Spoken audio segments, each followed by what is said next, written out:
Okay, so to create a load balancer, in the Canada, click on Canada search for load balancer. On this search bar, we click create a resource. I'll use the umbrella sign here at the top left of the screen. So I'm going to click on load balancer. So I'm creating a topic load balancer for web servers. It was also created. So I'll click on create. So I'll assign this load balancer to our existing resource group. I'm going to call it public facing NB load balancer. And there are two types of load balancer. We have the public and internal load balancer. So we'll be working with public load balancer since this balancer will be internet facing. So let's add our front end IP. So let's create a front end IP, which is the public IP for our load balancer. So we're going to name it public LB, public facing LB. I think public facing NB. Once our public load balancer to IP version 4. So let's create a new public IP for our public load balancer. I'm going to call it public facing IP. Okay. Check. So our further correction cannot add our front end configuration. So our front end configuration has been added. Let's create our backend pools or what you call server farm. So let's add our virtual machines. Our server 1, our server 2 to our public load balancer. So to do that, you click on add backend pool. Give your backend pool the name of the public LB pool. Okay, so I'll add it to our existing virtual network. So you can either add by NIC or IP address and by IP address. So you have to IP address. If we go back to our portal, go back to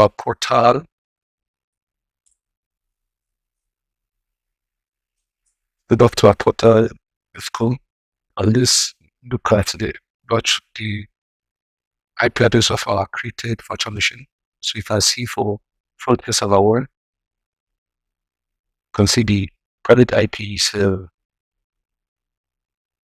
private IP is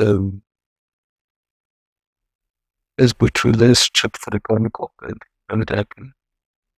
It's 10.0.0.5. Then .5 for our server 1.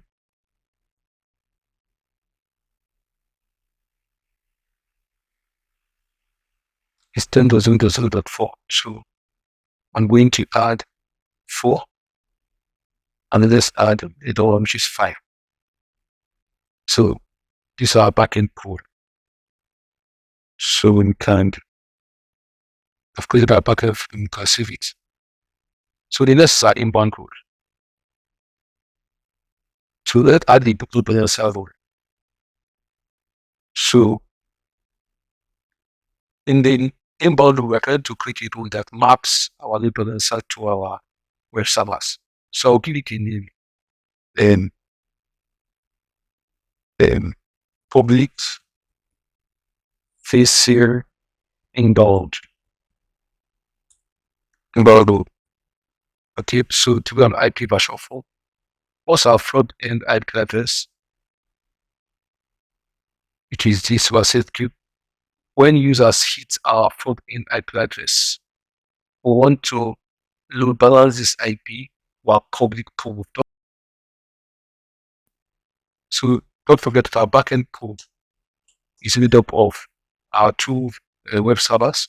So what this load balancer will receive is that when users hit our front end IP address on using our public facing lab, this is our public facing front end IP, we should map it to our backend pool on TCP, each of the ports let's give it, say, port 80, one more port 80 to our backend of port 80. And so we don't have an existing health probe. The health probe is used to check the health of our servers. So we don't have a let's create one. So let's call it public facing probe. And we're saying on port, we're saying every interval of 5 seconds is check our servers to be sure that our servers is connected. When the servers are connected, it pull up the server, it removes the server from the pool. So this that probe is used to check the health of our servers on the port. So we say every 5 seconds, let's create. So I've added a health probe. So every time everything is fine. So to explain further, the name of our load balancing rule is public facing bound rule, and it's on IP version 4.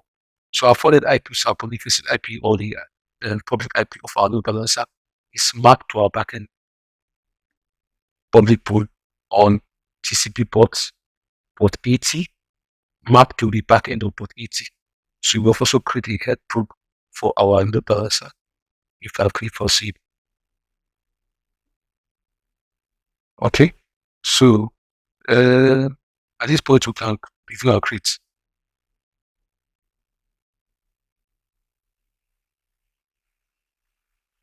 Everything is fine, so let's click for create.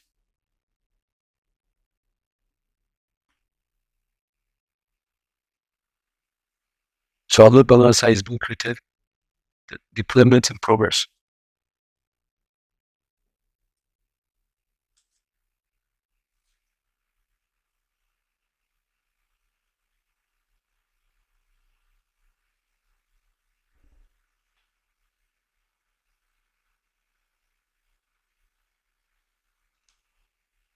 So deployment is complete. Let's go to our resource. So our public facing load balancer. So let's look for our front end IP, which is our front end pool. Front end IP configuration. So we can copy this and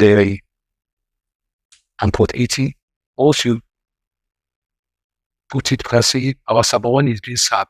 So let's do the same thing. Let's go to a different browser. Let's choose again.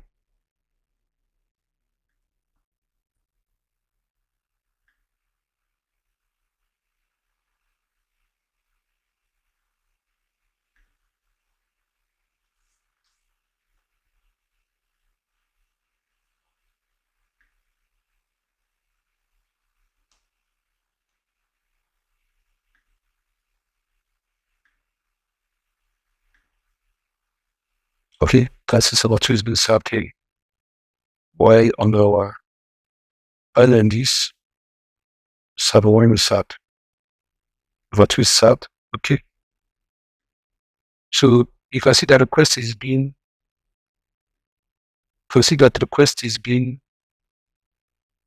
this server 1. Server 1. You can see that our load balancer picks up requests from our clients and then serve it to the various servers using any of its algorithms. So you can see server 2 is now being served. So it's randomly distributing these requests between the servers. I want to be served on the browser. So this shows that our load balancer is serving our request to our servers. So as you add more servers to the backend pool, these requests are being served to these web servers.